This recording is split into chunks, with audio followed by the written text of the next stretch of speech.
आपके साथ।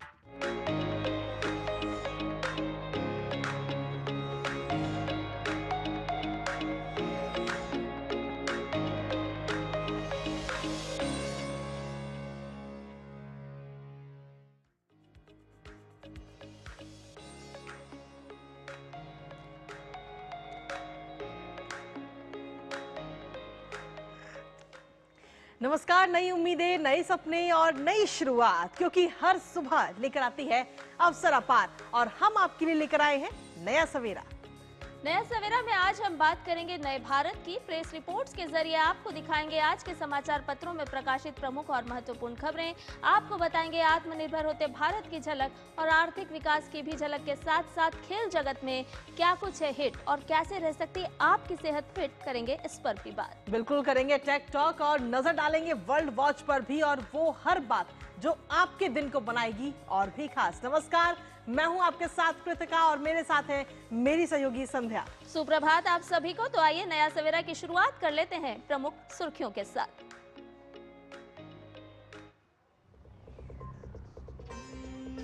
जोहान्सबर्ग में G20 समिट में हिस्सा लेने के बाद प्रधानमंत्री नरेंद्र मोदी की स्वदेश वापसी। समृद्ध और स्थायी विश्व के निर्माण पर पीएम ने दिया जोर। कई वैश्विक नेताओं से भी हुई मुलाकात।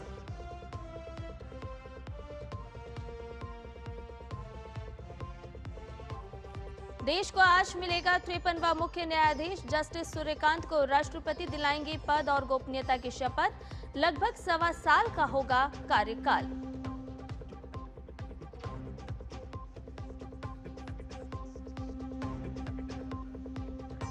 मुंबई में आज भारतीय नौसेना में शामिल होगा माहे। दुश्मन की पनडुब्बियों को नष्ट करने में साइलेंट हंटर की तरह काम करेगा स्वदेशी युद्धपोत।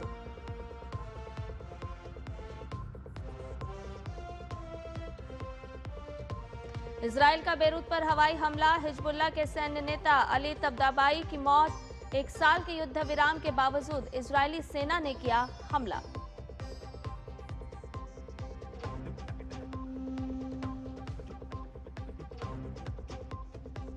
और गुवाहाटी टेस्ट में दक्षिण अफ्रीका 480 रन से आगे। आज तीसरे दिन भारतीय बल्लेबाजों पर रहेगा बड़ा दारोमदार।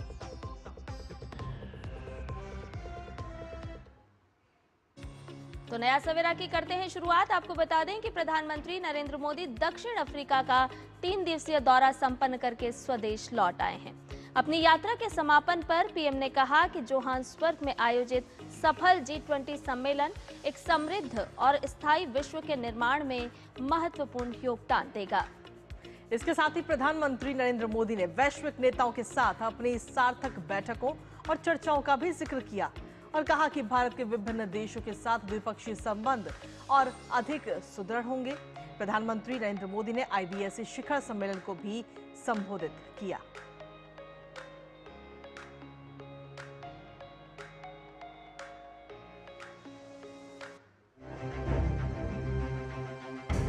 प्रधानमंत्री नरेंद्र मोदी ने रविवार को जोहान्सबर्ग G20 शिखर सम्मेलन के तीसरे सत्र को संबोधित किया। पीएम ने कहा कि जैसे जैसे टेक्नोलॉजी आगे बढ़ रही है, अवसर और संसाधन दोनों कुछ ही हाथों में केंद्रित हो रहे हैं।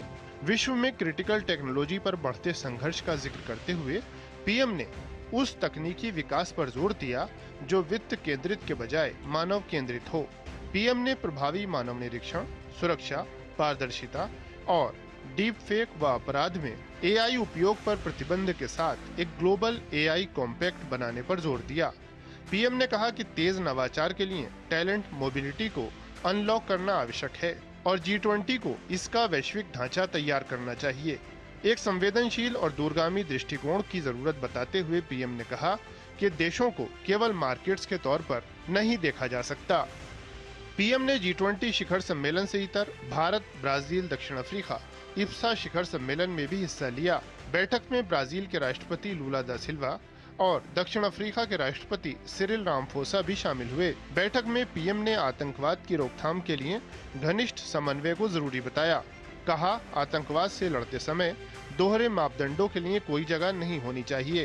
तीनों देशों के बीच डिजिटल सार्वजनिक बुनियादी ढांचे में सहयोग के लिए पीएम ने IBSA डिजिटल इनोवेशन अलायंस की स्थापना का प्रस्ताव रखा। पीएम ने जलवायु अनुकूल कृषि के लिए इप्सा कोष का भी प्रस्ताव रखा। जोहान्सबर्ग में रविवार को भी पीएम ने कई द्विपक्षीय बैठकें की। दक्षिण अफ्रीका के राष्ट्रपति सिरिल रामफोसा के साथ बैठक में वाणिज्य, संस्कृति, निवेश संबंधों को बढ़ावा देने और प्रौद्योगिकी, कौशल विकास, एआई, महत्वपूर्ण खनिजों आदि में सहयोग में विविधता लाने पर चर्चा हुई।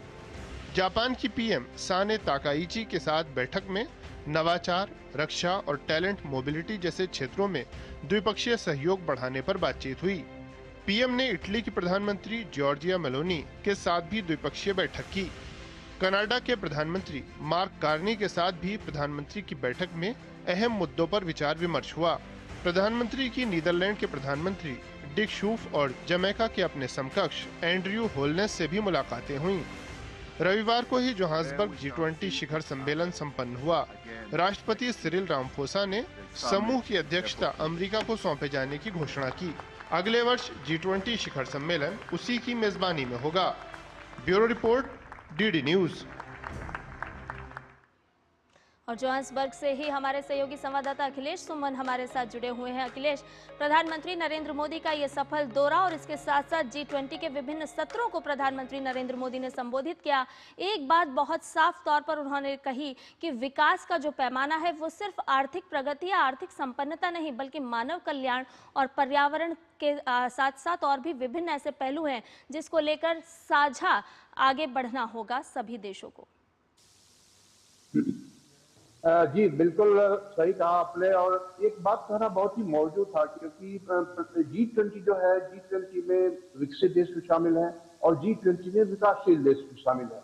और ऐसी स्थिति में जो दुनिया की आर्थिक गति है, उस आर्थिक गति में आमतौर पर लोग जो एक चकाचौंध दिखने वाला जो विकास का पैमाना है उसी की ओर भागते हैं, लेकिन उसमें मानो कहीं पीछे छूटता चला जाता है। आदमी पीछे छूटता चला जाता है, मकान और दुकानें और इमारतें बड़ी होती चली जाती हैं। तो ऐसे में देखिए, एक पर्यावरण को भी जबरदस्त नुकसान पहुंचता है इसमें। उसमें ना आदमी नदियों का ख्याल रख पाता है, ना आदमी अन्य प्राकृतिक संसाधनों को किस तरीके से एक मिनिमम तरीके से यूज करना चाहिए ताकि लंबे समय तक प्रकृति बनी रहे। तो ऐसे में प्रधानमंत्री नरेंद्र मोदी का यह कहना मुझे लगता है कि बहुत ही मौजूद था, क्योंकि इसमें जो मौजूद देश थे उन सारे मौजूद देशों पर ही दारोमदार बनता है कि विकास को एक ऐसे नियंत्रित तरीके से करे ताकि प्रकृति बची रहे और मानव का विकास हो, केवल आधारभूत ढांचे का विकास न हो। तो इस लिहाज से प्रधानमंत्री का ये संदेश साफ था कि देखिए, पर्यावरण को बचाने के लिए जितनी जद्दोजहद चल रही है, क्लाइमेट चेंज के कॉन्फ्रेंसेज होते हैं, कॉप आयोजित किया जाता है पूरी दुनिया में, उस पर कोई अभी तक सहमति नहीं बन पाई है। तय ये हुआ था कि विकसित देश जो है वो फंडिंग करेंगे विकासशील देशों को, ताकि वो अपने यहाँ अच्छी तकनीक लगा पाए, ताकि उनके यहाँ पर्यावरण को क्षति न हो। लेकिन आज तक वो फिनेंसिंग नहीं हो पाई है। तो इन सारी बातों को देखते हुए ही प्रधानमंत्री ने अपने संबोधन में इन बातों को शामिल किया, ताकि एक कम से कम सनद रहे कि उन लोगों को इस बात का ध्यान है, ग्लोबल साउथ के देशों को इस बात का ध्यान है कि प्रकृति की तरफ भी, पर्यावरण को बचाने के लिए भी और मानव केंद्रित विकास की तरफ भी जो है पूरे समाज को और पूरे देश को आगे बढ़ना चाहिए और पूरी दुनिया को इस पर ध्यान देना चाहिए। जी, इसके साथ ही अखिलेश, अगर हम देखें तो कई सारे वैश्विक नेताओं के साथ भी प्रधानमंत्री नरेंद्र मोदी ने मुलाकात की है, जिससे कहीं ना कहीं भारत के जो संबंध है वो आगे आने वाले समय में और मजबूत और सुदृढ़ होते हुए नजर आएंगे। अखिलेश, देखिए, मैं एक कह सकता हूँ कि बहुत बड़ी उपलब्धि हुई है यहाँ पे प्रधानमंत्री नरेंद्र मोदी जब G20 शिखर सम्मेलन में आए, कि दो तरीके की बातें हुई। बायलेटरल तो देखिए होता रहता है हर जगह, जहाँ भी प्रधानमंत्री नरेंद्र मोदी जाते हैं, अगर कोई ऐसा बहुपक्षीय या प्लूरिलेटरल कोई मंच है तो वहाँ पे कई नेताओं से मुलाकात होती है। लेकिन तो दो मुलाकातें बहुत ही अहम रही। एक मुलाकात तो इंडिया, ब्राजील, साउथ अफ्रीका का इप्सा की जो ये मुलाकात है बहुत ही महत्वपूर्ण थी, क्योंकि करीब 13 साल के बाद ये मुलाकात हो रही है इंडिया, ब्राजील और साउथ अफ्रीका के नेताओं का।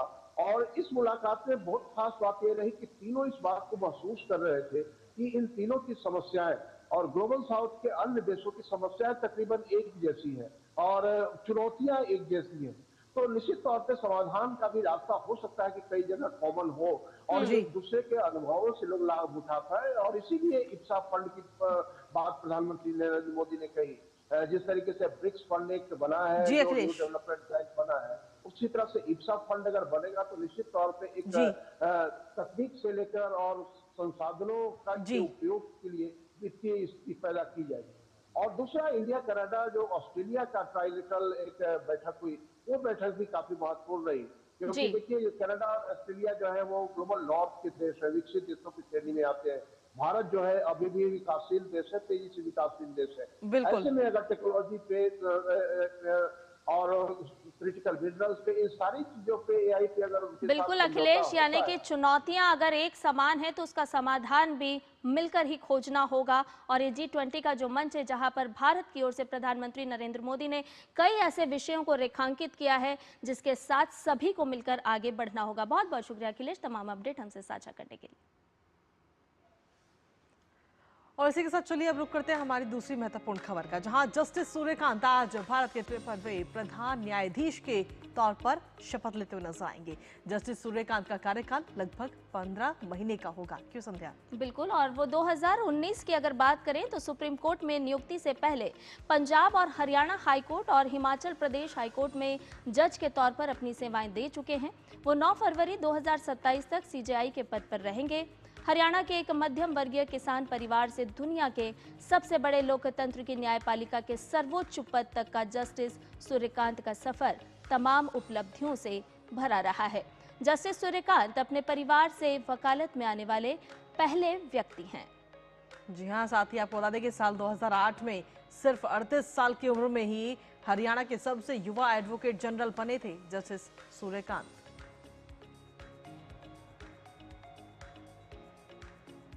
तो सीजेआई के रूप में आज शपथ लेते हुए जस्टिस सूर्यकांत नजर आएंगे। और जस्टिस सूर्यकांत के अगर बड़े फैसले की अगर हम बात करें तो कई सारे उन्होंने अपने कार्यकाल में बड़े फैसले रहे, जहां जम्मू कश्मीर को विशेष दर्जा देने वाले अनुच्छेद 370 का निरस्तीकरण जिसमें शामिल है, वन रैंक वन पेंशन को संवैधानिक रूप से भी वैध बताया है। जस्टिस सूर्यकांत के बड़े फैसलों में आईपीसी की धारा 124A राजद्रोह के तहत एफआईआर पर रोक लगाई। पेगासस स्पाइसवेयर मामला, राष्ट्र सुरक्षा के नाम पर राज्य को असीमित अधिकार नहीं दिए जा सकते, उनके फैसले में ये भी शामिल रहा।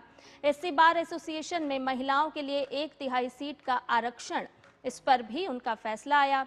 बिहार एसआईआर ईसीआई को 65 लाख हटाए गए मतदाताओं का विवरण साझा करने के आदेश भी दिए गए। इसके साथ ही पितृत्व विवाद में डीएनए टेस्ट प्राइवेसी के उल्लंघन के प्रति अदालतों को सचेत रहने का आदेश। साथ ही उत्तराखंड 4 धाम परियोजना पर्यावरण संबंधी चिंताओं को संतुलित करते हुए प्रोजेक्ट को भी जारी उन्होंने रखा। एएमयू का अल्पसंख्यक दर्जा 1967 के फैसले को पलटने में भी उनकी अहम भूमिका कहीं ना कहीं नजर आई। तो जस्टिस सूर्यकांत के जो बड़े और अहम फैसले थे वो हम आपको बता रहे हैं।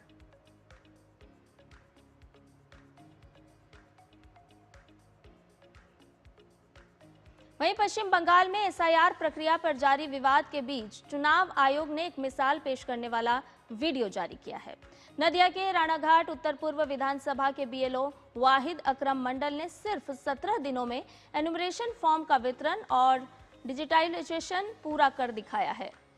बिल्कुल, हाँ जी हाँ, जिसके लिए आयोग ने उन्हें सम्मानित भी किया है। और ये वीडियो अब ऐसे समय पर सामने आया है जब तृणमूल कांग्रेस एसआईआर के खिलाफ राजनीतिक अभियान चला रही है, जहां मुख्यमंत्री ममता बनर्जी बीएलओ की बीमारी और मौत के मामलों को लेकर चुनाव आयोग पर दबाव बना रही हैं, तो वहीं एक बीएलओ को उनके कार्य के लिए सम्मानित भी किया जा रहा है, जिसकी ये वीडियो भी साझा की गई है।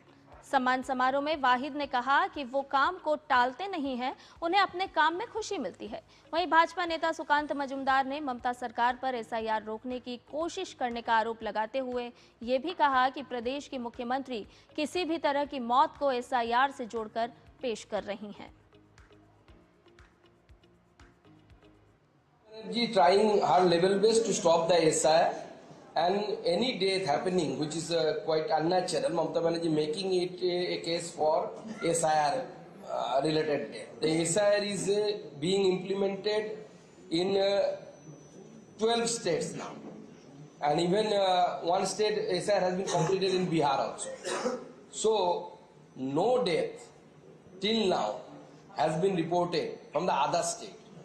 So my question is, problem lies lies with the SIR or the state of West Bengal.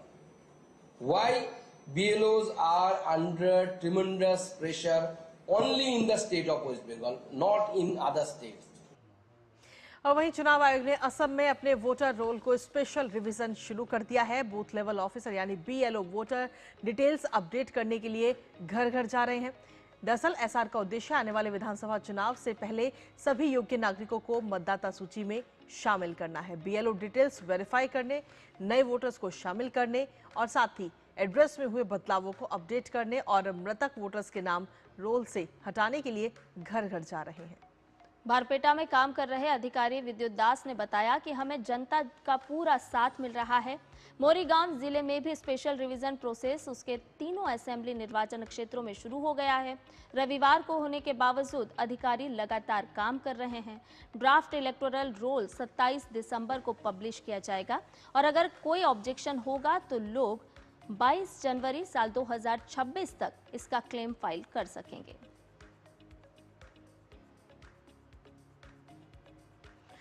रुक करते हैं अगली खबर का। आपको बता दें कि भारतीय नौसेना को आज एक मौन शिकारी मिलने जा रहा है।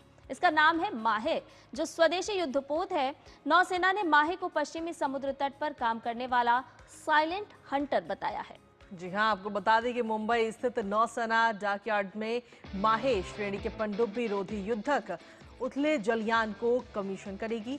कोचीन शिपयार्ड द्वारा निर्मित इस श्रेणी के 8 पनडुब्बी रोधी पोत नौसेना के बेड़े में शामिल होंगे और उनमें से ये पहला पोत है। और इस समारोह की अध्यक्षता सेना प्रमुख जनरल उपेंद्र द्विवेदी करने वाले हैं। साथ ही नौसेना के अनुसार माहे की कमीशनिंग उथले पानी के लड़ाकू पोतों की नई पीढ़ी के आगमन का भी प्रतीक के तौर पर मानी जा रही है। माहे को उथले पानी में पनडुब्बियों की खोज कर उन्हें नष्ट करने, तटों की निगरानी करने और समुद्री सीमाओं की सुरक्षा जैसे महत्वपूर्ण मिशन के लिए बनाया गया है। 80% से ज्यादा स्वदेशी सामग्री के साथ इसे बनाया गया है। ये पोत भारत की युद्धपोत निर्माण क्षमता, डिजाइन दक्षता और इंटीग्रेशन कौशल का सबूत है।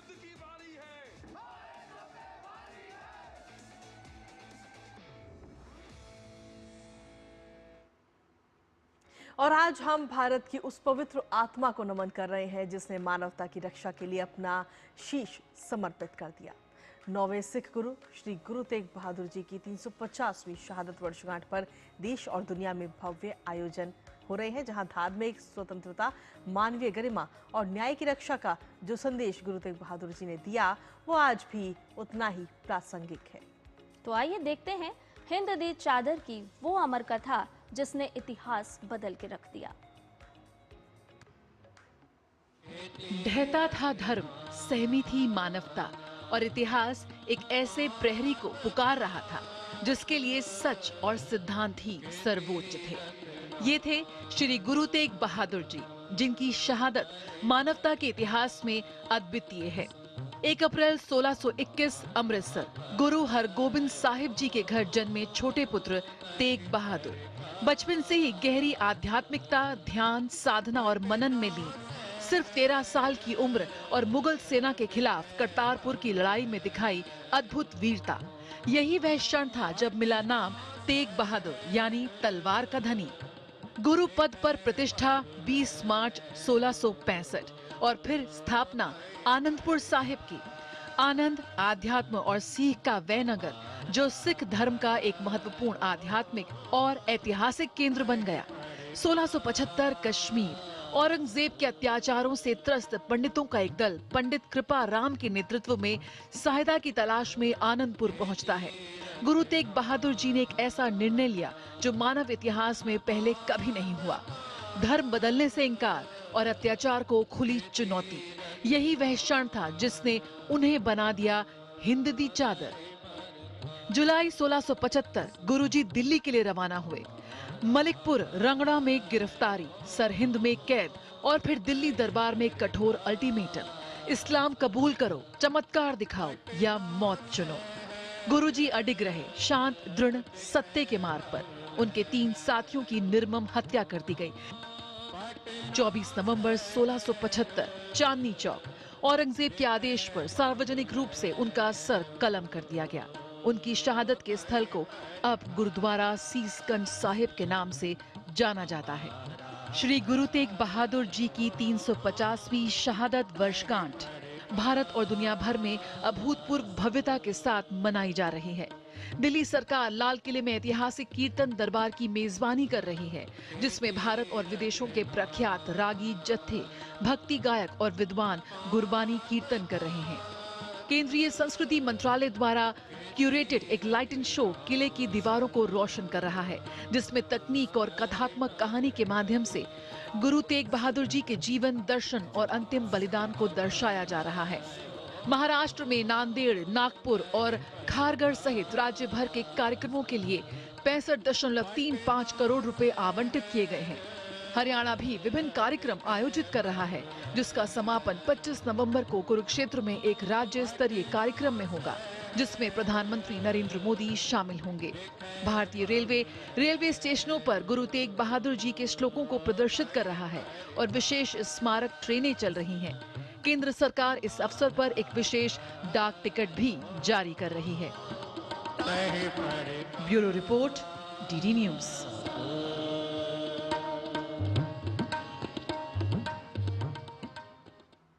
और वहीं गुरु तेग बहादुर के 350वें शहीदी दिवस पर पंजाब विधानसभा का विशेष 10वां सत्र आज आनंदपुर साहिब में आयोजित होगा। ये राजधानी चंडीगढ़ के बाहर पहला सेशन होगा। ये विशेष सत्र संविधान के अनुच्छेद 174(1) के तहत राज्यपाल ने विधानसभा को रूपनगर स्थित श्री आनंदपुर साहिब के भाई जैताजी मेमोरियल में बुलाया है। तो आपको बता दें कि 3 दिन तक चलने वाले इस सत्र में शीश भेंट, नगर कीर्तन, हेरिटेज वॉक, ढाडी और कवि दरबार, गतका प्रदर्शन, ड्रोन शो और कीर्तन दरबार इसमें शामिल हैं। तो वहीं 25 नवंबर को ब्लड डोनेशन, प्लांटेशन ड्राइव और सरपत दा भला सभा भी आयोजित की जाएगी। श्री गुरु तेग बहादुर के 350वें शहीदी दिवस पर राष्ट्रपति द्रौपदी मुर्मू ने श्रद्धांजलि अर्पित की है। राष्ट्रपति ने सोशल मीडिया प्लेटफॉर्म एक्स पर लिखा है कि श्री गुरु तेग बहादुर जी के 350वें शहीदी दिवस पर मैं उन्हें श्रद्धांजलि अर्पित करती हूँ। धर्म, न्याय और दृढ़ता के मार्ग पर चलने का उनका संदेश संपूर्ण मानवता के लिए प्रेरणा स्रोत है। आस्था और मानवाधिकार की रक्षा के लिए किए गए उनके बलिदान से हमें हर परिस्थिति का सामना साहस, धैर्य और दृढ़ संकल्प के साथ करने की शक्ति मिलती है। इसके बाद उन्होंने लिखा कि आइए हम उनकी शिक्षाओं को आत्मसात कर सशक्त एवं विकसित भारत के निर्माण हेतु आगे बढ़ें और निरंतर आगे बढ़ते रहें।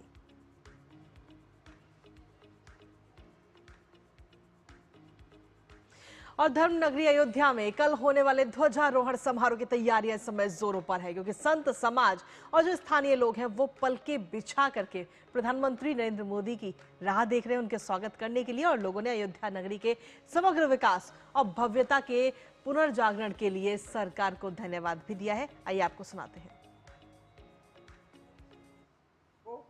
माननीय प्रधानमंत्री जब अयोध्या पधारेंगे, पलक पावड़े बिछाकर अयोध्या के लोग उनका स्वागत करेंगे, अभिनंदन करेंगे। हम लोगों की जो हार्दिक इच्छा थी कि भव्य रामलला का मंदिर बन गया है, अब रामलला मंदिर के शिखर पर धर्म ध्वज, भगवा ध्वज, केसरिया ध्वज लहराया जाए, वो 25 नवंबर आने वाला है। हम सब लोगों का सौभाग्य है कि ऐसा अवसर हम सब लोगों को देखने को मिलेगा। सौभाग्य का विषय है कि यहाँ झंडा फहराने मोदी जी 25 तारीख को आ रहे हैं। सच्ची श्रद्धांजलि कोठारी बंधुओं के लिए जो झंडा फहराते समय उनको गोली लगी थी, आज उनकी सच्ची श्रद्धांजलि होगी जो मोदी जी करने आ रहे हैं। इससे पूरा अयोध्या या पूरा देश बहुत प्रसन्न है, बहुत खुश है। जो सबसे बड़ा काम है कि राम मंदिर के शिखर पर भगवा ध्वज, धर्म ध्वज की स्थापना, यह भी जो है 25 नवंबर 2025 को संपन्न होने जा रहा है माननीय प्रधानमंत्री जी के कर कमलों से। ये बहुत बड़ी बात है। माननीय प्रधानमंत्री जी का सौभाग्य है कि भूमि पूजन, प्राण प्रतिष्ठा, झंडारोहण, ये सारे चीजों जो प्रधानमंत्री जी के हाथों से होना है। देश के पहले प्रधानमंत्री हैं जिन्होंने अयोध्या के लिए इतना काम किया। और वहीं उत्तराखंड के चमोली जिले में स्थित बद्रीनाथ धाम के कपाट बंद होने की प्रक्रिया शुरू हो गई है। इसके तहत रविवार को पंच पूजाओं के तीसरे दिन खड़ग पुस्तक पूजन और वेद ऋचाओं का वाचन बंद कर दिया गया। इससे पहले बीते दिन आदि केदारेश्वर मंदिर और शंकराचार्य मंदिर के कपाट बंद कर दिए गए। 24 नवंबर को मां लक्ष्मी जी को कढ़ाई भोग चढ़ाया जाएगा और फिर 25 नवंबर को दोपहर 2:56 पर मंदिर के कपाट शीतकाल के लिए बंद कर दिए जाएंगे।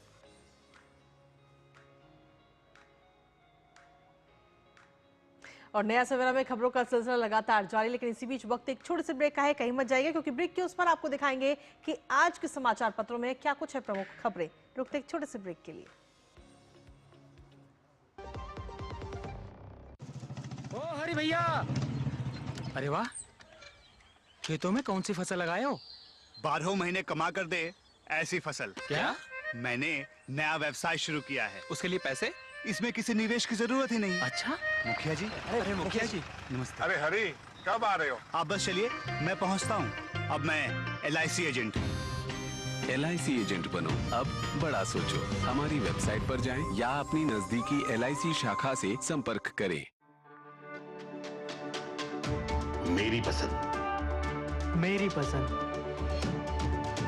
मेरी पसंद, मेरी पसंद, हमारी पसंद, हम सबकी पसंद। मजबूत देश का मजबूत सरिया हो गया steel.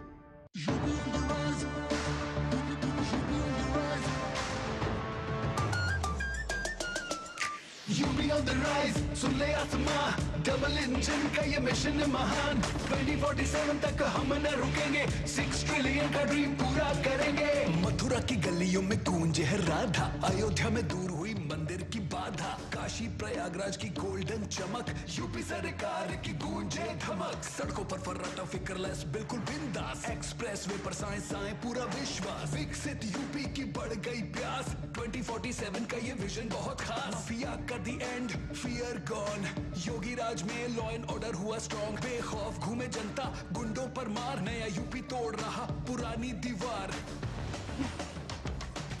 UP on the rise, सुन ले आसमां, डबल इंजन का ये मिशन है महान। 2047 तक हम न रुकेंगे, 6 ट्रिलियन का ड्रीम पूरा करेंगे।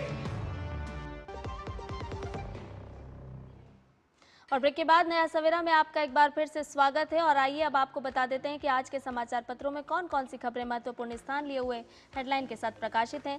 पहली खबर की आपको बात बता दें, आपको बताएं कि डीप फेक और आतंकवाद में AI के इस्तेमाल पर रोक जरूरी है। ये बात प्रधानमंत्री नरेंद्र मोदी ने G20 सम्मेलन के दौरान कही। और भी कई सारी बातें उन्होंने इस सम्मेलन के दौरान कही, जिसमें उन्होंने कहा कि तकनीक की उपयोगिता राष्ट्रीय के बजाय वैश्विक होनी चाहिए। महत्वपूर्ण तकनीकों को वित्त केंद्रित नहीं बल्कि मानव केंद्रित होना चाहिए। प्रभावी मानवीय निगरानी डिजाइन के जरिए सुरक्षा और पारदर्शिता को शामिल किया जाना चाहिए। तो ये वो तमाम प्रमुख बिंदु हैं जिसे प्रधानमंत्री नरेंद्र मोदी ने G20 शिखर सम्मेलन के दौरान बाकी देशों के सामने रखे।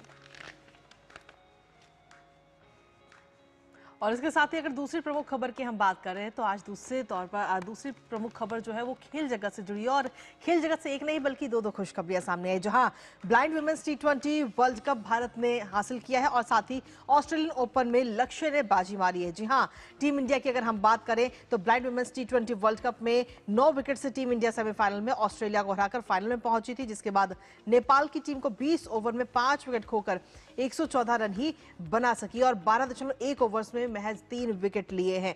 तो ऐसे में blind women's T20 world cup Bharat ने हासिल कर लिया है और लक्ष्य भेदी अब चैंपियंस बन चुके हैं। लेकिन वहीं दूसरी तरफ अगर हम देखें तो ऑस्ट्रेलियन ओपन में लक्ष्य ने बाजी मारी है, जहां 24 साल के शटलर लक्ष्य सेन ने रविवार को बैडमिंटन के टूर्नामेंट ऑस्ट्रेलियन ओपन सुपर 500 का खिताब अपने नाम किया है। और सोचिए कि मात्र 38 मिनट के अंदर ही फाइनल में लक्ष्य ने जापान के यूशी तनाका को 21-15 और 21-11 से हरा दिया। और लक्ष्य उत्तराखंड के अल्मोड़ा के रहने वाले हैं। 2024 में लखनऊ में सैयद मोदी इंटरनेशनल में भी सुपर 300 खिताब इससे पहले लक्ष्य सेन ने जीता था। तो आज खेल जगत से भी ये दो महत्वपूर्ण खबरें आज अखबारों में प्रकाशित की गई हैं।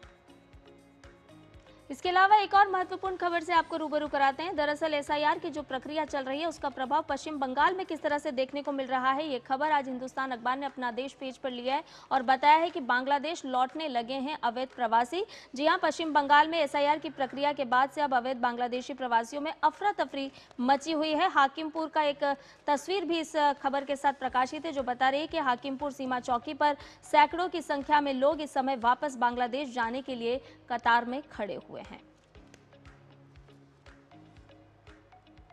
और आज के अखबारों में चौथी महत्वपूर्ण खबर की अगर हम बात करें तो हरिभूमि अखबार ने इसे मुख्य तौर पर जगह दी है अपने पेपर में, जहां 9 घंटे तक एक माइक्रो सर्जरी चली है और जिसने जीने की नई राह दिखाई है, क्योंकि युवक का जो हाथ जो पूरी तरह से कट चुका था, चिकित्सकों ने उस हाथ को जोड़ करके एक नई जिंदगी उसे दी है। और ये जटिल सर्जरी के लिए जो कटा हुआ हाथ जोड़कर मणिपाल हॉस्पिटल, जो गुरुग्राम का हॉस्पिटल है, वहां पर डॉक्टरों ने युवक को नई जिंदगी, नई राह दिखाई है। और चिकित्सकों ने करीब 9 घंटे तक चली इस माइक्रो सर्जरी से 28 साल के युवक को जीने की एक नई राह दिखाई, क्योंकि 28 साल का जो युवक है उसके हाथ का जो 1/3 हिस्सा है वो तेज धार की वजह से कट गया था, लेकिन 9 घंटे की एक सर्जरी के बाद में इस हाथ को पूरी तरह से जोड़ दिया गया है। एक और बड़ी खबर आपको बताते हैं, जिसे आज पंजाब केसरी अखबार ने अपने पहले पेज पर हेडलाइन के साथ लिया है। 262 करोड़ रुपए की ड्रग्स जब्त हुई है। और आपको बताएं कि दिल्ली पुलिस और एनसीबी की ये संयुक्त टीम ने कार्रवाई की है और संयुक्त ये ऑपरेशन चलाया गया, जिसमें क्रिस्टल फोर्टिस और 2 गिरफ्तार किए गए हैं। और इसके साथ साथ आपको बताएं कि गृह मंत्री अमित शाह ने इस कार्रवाई को सराहा है। शाह ने दिल्ली पुलिस और एनसीबी दोनों की सराहना की है। आपको बताएं कि नारकोटिक्स कंट्रोल ब्यूरो ने दिल्ली एनसीआर में एक बड़े सिंथेटिक ड्रग रैकेट का पर्दाफाश करने में कामयाबी हासिल की और इनसे इस बड़े पैमाने में 262 करोड़ रुपए की ड्रग्स जब्त की गई है। गिरफ्तार शेनवारी समरोहा के मंगरौली गांव का रहने वाला है और वहीं उसकी जो साथी है वो महिला एसर किनीमी, नागालैंड की रहने वाली है।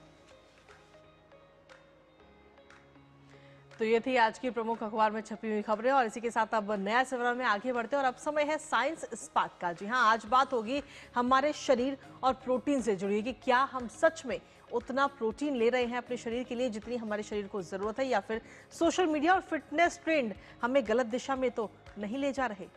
तो आइए इन सभी बातों का जवाब लेने के लिए चलते हैं हमारे अपने सहयोगी गौरव के पास।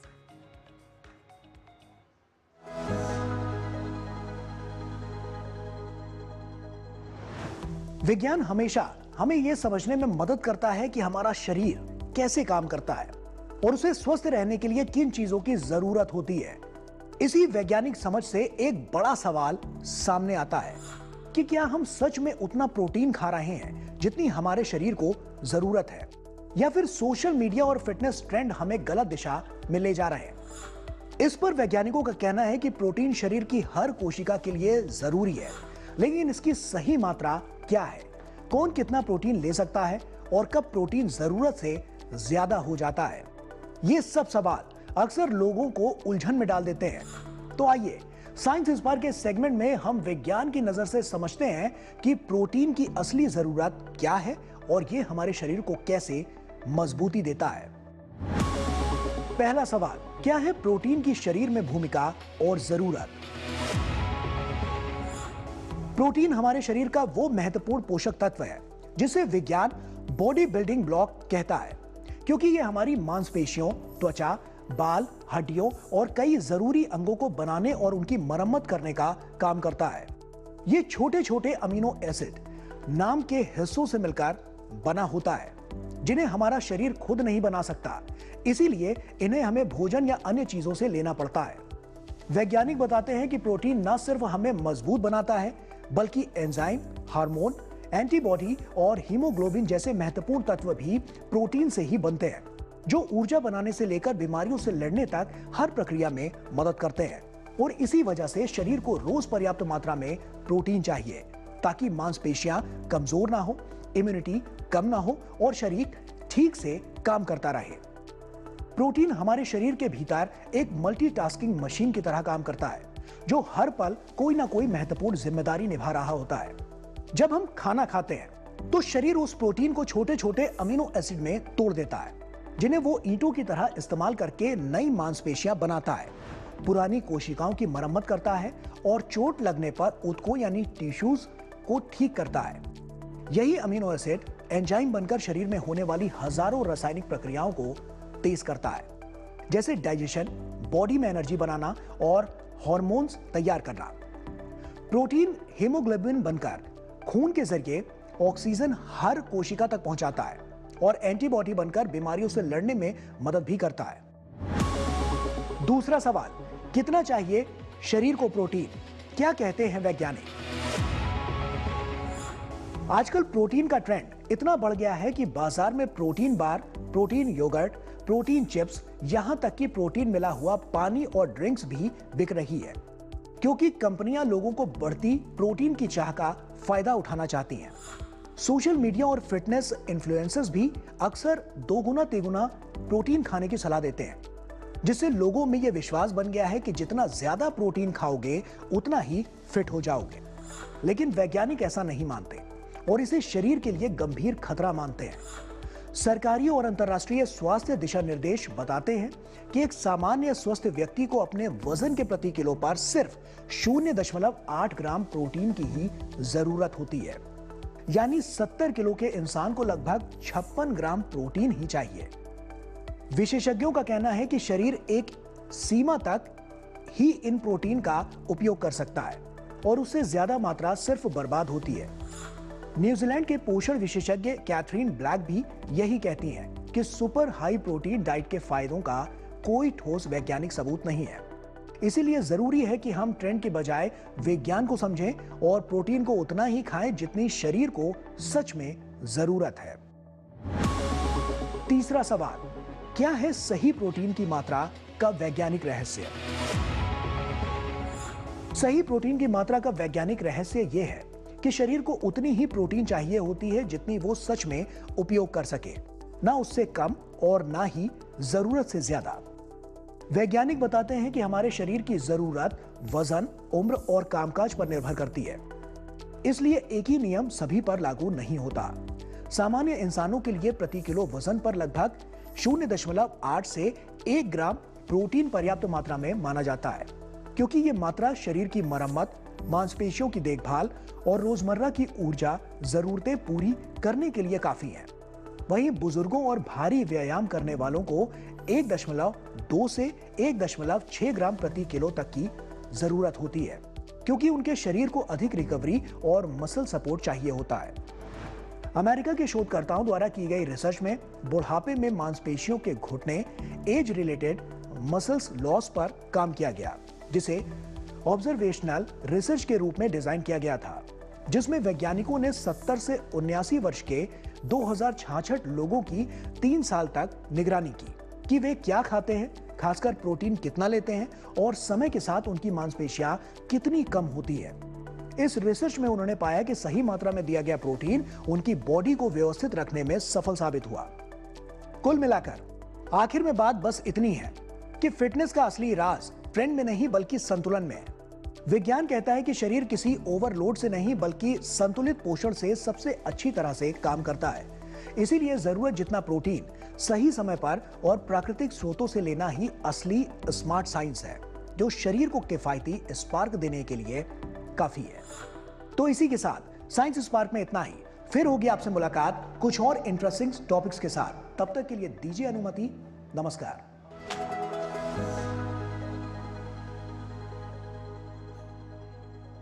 तो आपके शरीर को कितने प्रोटीन की जरूरत है और आप कितना प्रोटीन हर रोज ले रहे हैं, इसका खास तौर पर ध्यान रखने के लिए हमारा ये खास सेगमेंट था। और इसी के साथ चलिए अब नया सवेरा में आगे बढ़ते हैं और अब देखते हैं खबरें खेल जगत से स्पोर्ट्स ट्रैक में।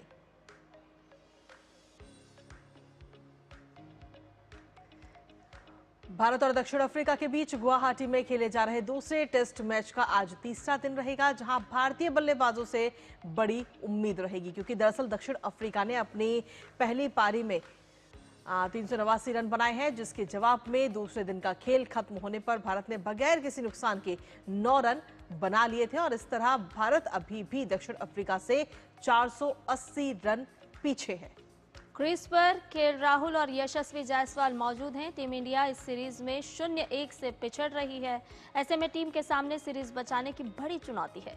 दक्षिण अफ्रीका की ओर से सबसे ज्यादा 109 रन सेनुरन मुतुसामी ने बनाए, जबकि मार्की यानसन ने 93 रन की पारी खेली। भारत की ओर से कुलदीप यादव ने 4 विकेट हासिल किए।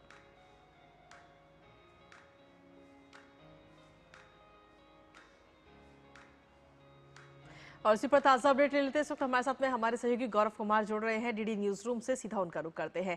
गौरव, भारत के लिए कहीं ना कहीं एक बड़ी चुनौती भी है, क्योंकि मैदान पर अच्छा प्रदर्शन करना होगा, तभी वो टिक सकते हैं।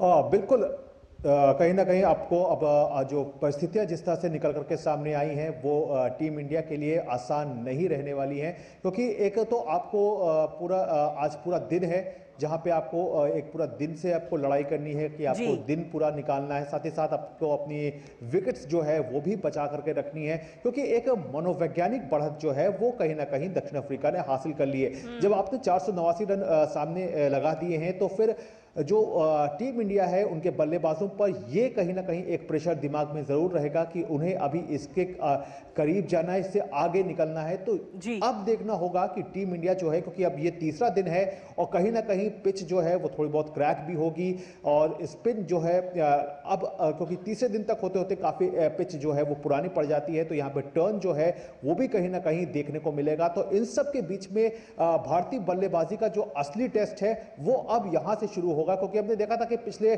टेस्ट मैच में किस तरह से भारतीय बल्लेबाजी जो है वो पूरी तरह से बिखर गई थी। तो यहाँ पे आप पे दो तरफा दबाव है, क्योंकि आप यहाँ पे अभी जीत तो खैर बहुत दूर नजर आती है, ड्रॉ भी अगर आप करा लेते हैं तो भी आपकी एक कहना पड़ेगा कि एक बड़ी बात होगी, लेकिन फिर भी सीरीज जो है वो आपके ऐसी हालात में आपके हाथ से निकल जाएगी, क्योंकि सीरीज बचाने के लिए आपको जीत बहुत जरूरी थी। तो इस पे अगर कृतिका अगर पूरे मैच को अगर फोकस करके देखा जाए तो कहीं ना कहीं जिस तरह से टीम इंडिया ने अगर पहले दिन का खेल देखें तो वहां पर आपने 247 पर दक्षिण अफ्रीका के 6 विकेट गिरा दिए थे, लेकिन दूसरे दिन आकर के दक्षिण अफ्रीकी बल्लेबाजों ने पूरी तरह से मैच को कहीं ना कहीं अपना जो ग्रिप है वो पूरी तरह से मजबूत कर लिया और उनके अंतिम 4 के जो बल्लेबाज थे उन्होंने अकेले जो है वो 242 रन बना लिए। तो आप इससे अंदाजा लगा सकते हैं कि जो पुछल्ले बल्लेबाज है उन्होंने अकेले 242 रन बना लिए। तो यहां पर टीम इंडिया की जो गेंदबाजी है उसकी पोल भी जो है वो पूरी तरह से खुलती हुई नजर आई है। जी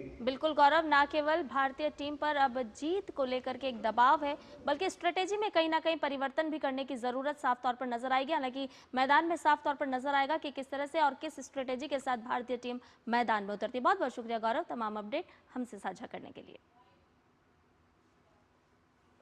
और इसके साथ ही आज खेलो इंडिया यूनिवर्सिटी गेम्स के 5वें संस्करण का उद्घाटन जयपुर में होगा। राजस्थान पहली बार इन खेलों की मेजबानी कर रहा है। बड़ी बात यह है कि इस बार इन खेलों में वॉलीबॉल, कैनोइंग और काइकिंग और साइकिलिंग को शामिल किया गया है। प्रधानमंत्री नरेंद्र मोदी खेलों, खिलाड़ियों और युवाओं को प्रोत्साहन देने को लेकर खास तौर पर जोर देते रहे हैं। युवाओं को खेलों में अधिक से अधिक अवसर मिल सके, इसके लिए खेलो इंडिया का आयोजन भी केंद्र सरकार की बहुआयामी सोच का नतीजा है। इस कड़ी में अब देश तैयार है 5वें खेलो इंडिया यूनिवर्सिटी गेम्स के लिए, जो कि इस बार राजस्थान में आयोजित होंगे। राजस्थान में ये खेल प्रतियोगिता 24 नवंबर से 5 दिसंबर तक आयोजित होगी।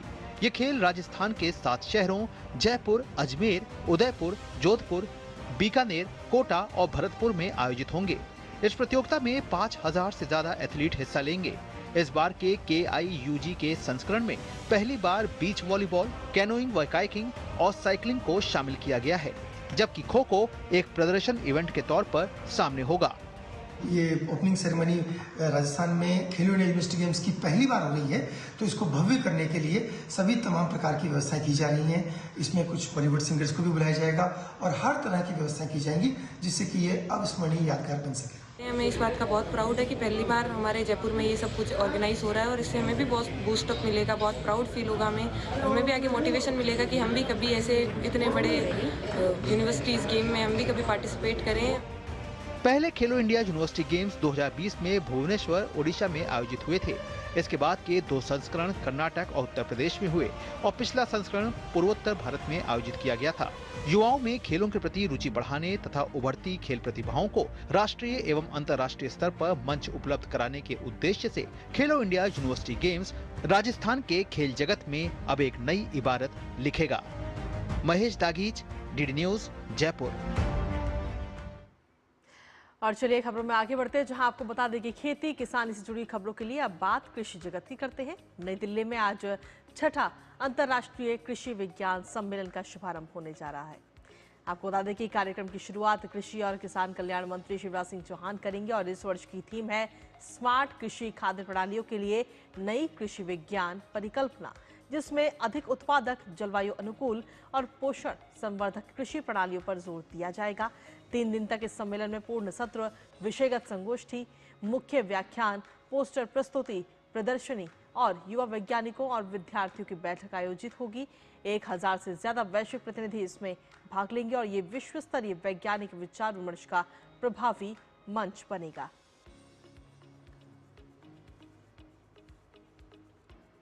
और आइए अब देख लेते हैं दुनिया भर की कुछ खास और अहम खबरें।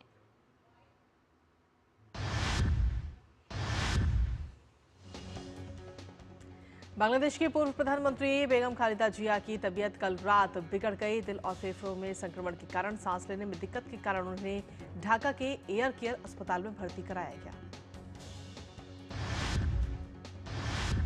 इजराइल ने बेरूत पर हमला कर हिजबुल्लाह का चीफ ऑफ स्टाफ हैथम तबताबाई को मार गिराया। अमेरिका ने उसके बारे में जानकारी देने वाले को 50 लाख अमेरिकी डॉलर का इनाम देने की घोषणा की थी। जिनेवा में यूक्रेन के शीर्ष राजनयिकों ने अमेरिका के विदेश मंत्री मार्को रूबियो से मुलाकात की। दोनों पक्षों ने यूक्रेन रूस युद्ध को समाप्त करने के लिए अमेरिकी राष्ट्रपति डोनाल्ड ट्रंप की ओर से पेश 28 सूत्रीय शांति योजना पर चर्चा की। यूक्रेन के शहर खार्किव में रूसी ड्रोन हमले में 4 लोगों की मौत हो गई और 12 लोग घायल हो गए हैं। शहर के मेयर के मुताबिक मारे गए लोगों में से एक व्यक्ति का शव मलबे के नीचे मिला है। यूरोपीय देशों ने संकेत दिया है कि अगर यूक्रेन में चल रहा युद्ध शांति समझौते के जरिए खत्म होता है तो रूस को दोबारा G8 में जगह दी जा सकती है। ये प्रस्ताव अमेरिका की शांति योजना के जवाब में आया है। और आइए बात कर लेते हैं आपकी और हमारी सेहत की, जान लेते हैं फिटनेस मंत्र को। तो एंटी माइक्रोबियल रेजिस्टेंस यानी कि दवा का असर ना होना एक ऐसी स्थिति है जो अनावश्यक दवाओं के सेवन और कई अन्य कारणों से होती है। तो आइए समझ लेते हैं कि एंटी माइक्रोबियल रेजिस्टेंस से कैसे बचा जा सकता है। रेजिस्टेंस के विषय में जागरूकता बढ़ाने के उद्देश्य से हर वर्ष 18 से 24 नवंबर के बीच मनाया जाता है विश्व रोगाणुरोधी प्रतिरोध जागरूकता सप्ताह यानी world anti microbial resistance awareness week. Globally देखा गया है कि जो एंटीबायोटिक रेजिस्टेंस का लेवल है in pathogens of public health importance, जिनके कारण हमें बहुत सारी इन्फेक्शंस होती हैं, उनमें रेजिस्टेंस का लेवल बहुत हाई हो गया है। तो WHO के माध्यम से हम हर साल वर्ल्ड एंटीबायोटिक अवेयरनेस वीक मनाते हैं। हर साल ये 18 नवंबर से 24 नवंबर तक ऑब्जर्व किया जाता है और इसका पर्पज़ ये है कि आम जनता में और डॉक्टर्स में और जो भी बाकी का लोग हैं जो हेल्थ केयर इंडस्ट्री के साथ एसोसिएटेड हैं, इनमें एक जागरूकता पैदा की जाए एंटीबायोटिक यूज़ के बारे में। एंटी माइक्रोबियल रेजिस्टेंस वो स्थिति है जब सूक्ष्म जीवी जैसे जीवाणु, वायरस, फंगस या अन्य परजीवी आनुवंशिक परिवर्तनों के कारण उन दवाओं से प्रतिरोधी हो जाते हैं जिनसे पहले वो प्रभावित हुआ करते थे। दवाओं के बेअसर होने के कई कारण हो सकते हैं। एंटीबायोटिक दवाओं का अधिक प्रयोग, स्व इलाज करना, एंटीबायोटिक दवाओं का अनावश्यक प्रयोग, बिना डॉक्टरी परामर्श के दवा लेना, दवा की पूरी खुराक न लेना या इलाज बीच में ही बंद कर देना। जब एंटीबायोटिक रेजिस्टेंस इतना बढ़ जाता है तो उसमें जो पेशेंट है उसको जो इन्फेक्शन होती है उसको ट्रीट करना बहुत मुश्किल हो जाता है। तो the patient is spending more time in a hospital, उसको ट्रीटमेंट में ज़्यादा खर्चा होता है और कई बारी पेशेंट रिकवर नहीं कर पाता। सबका योगदान जब तक नहीं होगा एंटीबायोटिक रेजिस्टेंस का समाधान नहीं होगा। डॉक्टर्स का एक अपना योगदान है जिसमें कि वो बिना जांच कराए पेशेंट को बार बार एंटीबायोटिक ना दें। पेशेंट जाके डॉक्टर को डिमांड ना करे कि मुझे एंटीबायोटिक दो, या पेशेंट जाकर अपने आप एंटीबायोटिक ना खरीदे और उनका सेवन ना करे। सैनिटेशन, हाइजीन, जिसको हम साफ सफाई और क्लीनलीनेस कहते हैं, उसको इम्प्रूव करना है। हमें वैक्सीन्स को लेना है ताकि हमारी इन्फेक्शंस कम हो। यदि आप भी एंटीबायोटिक्स दवाओं का प्रयोग बिना डॉक्टर की सलाह के करते हैं, अपने आप करते हैं या फिर इलाज पूरा नहीं लेते तो जान लीजिए कि ये एंटीबायोटिक रेजिस्टेंस के खतरे को बढ़ा सकता है। अगली बार एंटीबायोटिक या किसी भी अन्य दवा का प्रयोग करने से पहले विशेषज्ञ से परामर्श अवश्य लें। किरण भारद्वाज, डीडी न्यूज। तो ये थी खबर खेल जगत इस वक्त आपकी सेहत से जुड़ी हुई है। और इसी के साथ चलिए अब नया सफर में आगे बढ़ेंगे, जहां आपको बता दें कि 56वें भारतीय अंतर्राष्ट्रीय फिल्म महोत्सव में आज क्रिएटिव माइंड्स ऑफ टुमारो के 48 घंटे फिल्म मेकिंग चैलेंज की विजेता टीम की घोषणा की जाएगी। और देश भर से चुनकर आए युवा फिल्मकारों ने सिर्फ 48 घंटों के अंदर अपनी लघु फिल्म निर्माण की पूरी प्रक्रिया संपन्न की है। ये प्रतियोगिता नए रचनात्मक प्रतिभाओं को मंच देने और उभरते फिल्म निर्माताओं को उद्योग से जोड़ने का एक महत्वपूर्ण जरिया है। इसके साथ ही इंडियन पैनोरामा के गाला प्रीमियर में आज हिंदी फिल्म गुस्ताख इश्क प्रदर्शित की जाएगी। इस फिल्म का निर्देशन विभुपुरी ने किया है। फिल्म में बॉलीवुड अभिनेता विजय वर्मा और अभिनेत्री फातिमा सना शेख मुख्य भूमिकाओं में नजर आएंगे। वहीं कन्नड़ फिल्म रुधिरवना का भी आज वर्ल्ड प्रीमियर आयोजित किया जाएगा। इस फिल्म के पावना गोंड, अपूर्वा कृष्ण हब्बाले, अर्जुन काजे और बाला राजवाड़ी की प्रमुख भूमिकाएं इसमें शामिल हैं। साथ ही आपको बता दें कि अंतर्राष्ट्रीय फिल्म कैटेगरी में आज द विजुअल फेमिनिस्ट मैनिफेस्टो और लिटिल ट्रबल गर्ल्स का गाला प्रीमियर होगा। मास्टर क्लास के तहत Raju Hirani film is made on two travels writing and editing पर अपने अनुभव भी साझा करेंगे, जबकि श्रीकर प्रसाद और Saikat Shikhreshwar Ray from mind to screen vision to execution विषय पर एडिटिंग के पहलुओं पर चर्चा करेंगे। आज के कार्यक्रम का समापन दास्तान ए गुरुदत्त की संगीतमय प्रस्तुति से होगा, जिसमें दास्तान टीम और राहुल रवेल शामिल होंगे।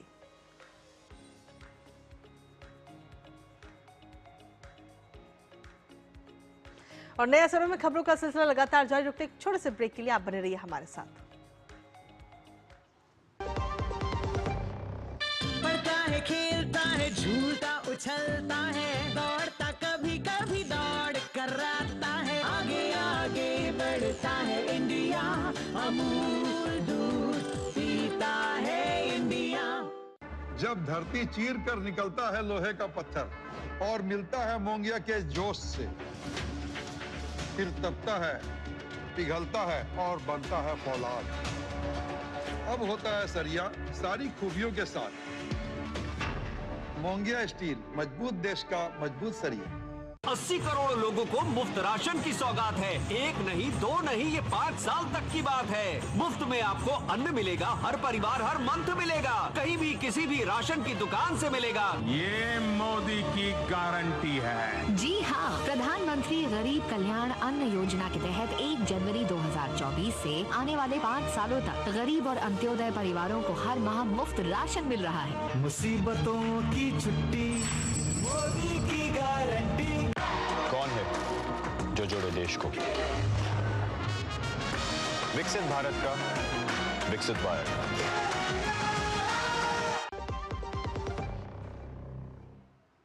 ब्रेक के बाद नया सवेरा में आपका एक बार फिर से स्वागत है और आइए बात कर लेते हैं मौसम की।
और इसी के साथ नया सवेरा के इस खास अंक में आज के लिए इतना ही, लेकिन जाने से पहले आपको दिखाते हैं पुर्तगाल के लिस्बन में क्रिसमस की तमाम तैयारियां।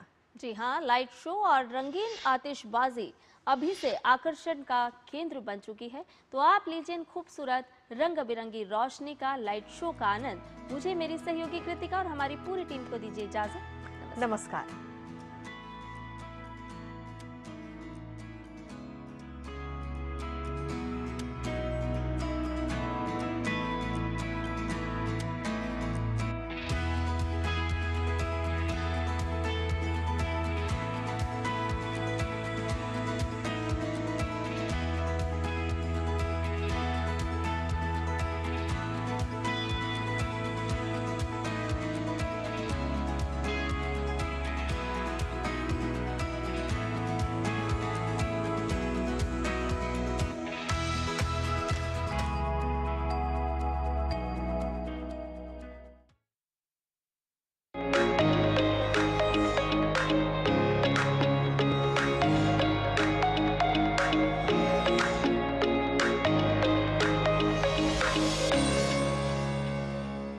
नया सवेरा के प्रायोजक थे LIC।